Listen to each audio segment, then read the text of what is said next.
उधम सिंह नगर के खटीमा में विशेष पुनर्निरीक्षण यानी SIR अभियान के तहत AERO अधिकारियों को प्रशिक्षण दिया। प्रशिक्षण में उन्हें मतदाता सूची पुनरीक्षण की आगामी प्रक्रिया, नोटिस जारी करने, दावे आपत्तियों के निस्तारण और निर्वाचन नामावली के अंतिम प्रकाशन तक की कार्ययोजना की जानकारी दी। तहसील सभागार में आयोजित प्रशिक्षण कार्यक्रम में DLMT देवेंद्र सिंह ने बताया SIR के दौरान मतदाताओं की मैपिंग की गई थी। इसके बाद गणना फॉर्म वितरित किए गए और BLO द्वारा भरे हुए फॉर्म को BLO ऐप पर अपलोड कर डिजिटलाइज किया। इस प्रक्रिया के पूरे होने के बाद ड्राफ्ट मतदाता सूची जारी कर दी। अब जिन मतदाताओं के मैपिंग में विसंगतियां सामने आई हैं उन्हें BLO के माध्यम से नोटिस जारी किए जाएंगे। इसके लिए 12 AERO नियुक्त किए गए जो नोटिसों की सुनवाई कर उनका निस्तारण करेंगे। साथ ही फॉर्म 6, 7 और 8 पर प्राप्त दावे और आपत्तियों का नियमानुसार निपटारा।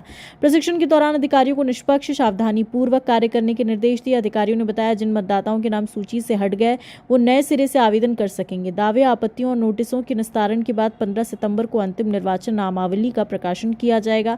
कार्यक्रम में तहसीलदार वीरेंद्र सजवाड़, RK जगमोहन त्रिपाठी, गुणवंत राम अवतार सहित अन्य अधिकारी उपस्थित रहे। चुनाव आयोग के निर्देशानुसार ये SIR का जो कार्य प्रगति पर है, इसके अंतर्गत अभी तक हमने मैपिंग का कार्य किया जा चुका है और वर्तमान में इसमें सुनवाई, दावे आपत्तियों की सुनवाई की जानी है, जिसमें 70 विधानसभा खटीमा के अंतर्गत 12 AEROs की नियुक्ति की गई है।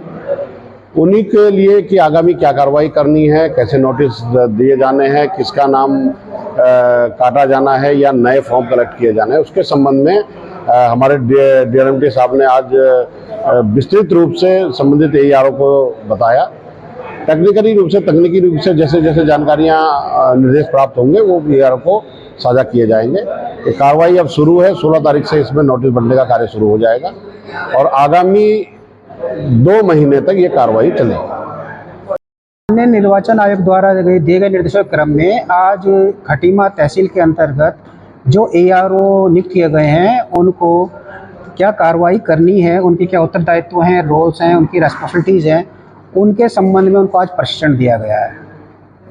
और इसके अलावा क्या क्या उसमें उनके द्वारा अपेक्षित कार्रवाई है, जैसे कि जो विसंगतियों के कारण नोटिस जो जारी किया जाना है उस पर क्या कार्रवाई करनी है, जो फॉर्म 6, 7, 8 जो आवेदन आएंगे उन पर क्या कार्रवाई की जानी है और किस प्रकार की जानी है, AERO नेट के माध्यम से ऑनलाइन फॉर्म जो जनरेट होंगे उनको किस प्रकार वितरण BLO को दिया जाना है, इस संबंध में उनको सूचना दी गई है।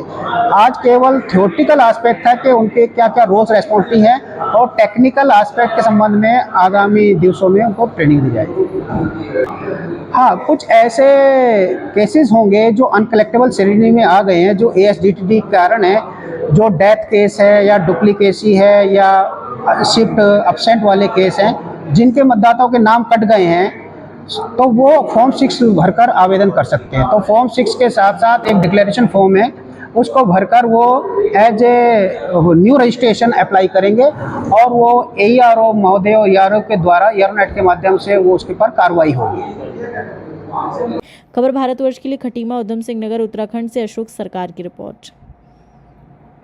अपने शहर, अपने प्रदेश की ताजा खबरों के लिए लाइक करें, शेयर करें, सब्सक्राइब करें और हाँ, बेल आइकन दबाना ना भूलें, क्योंकि खबर हमारी, फैसला जनतंत्र का।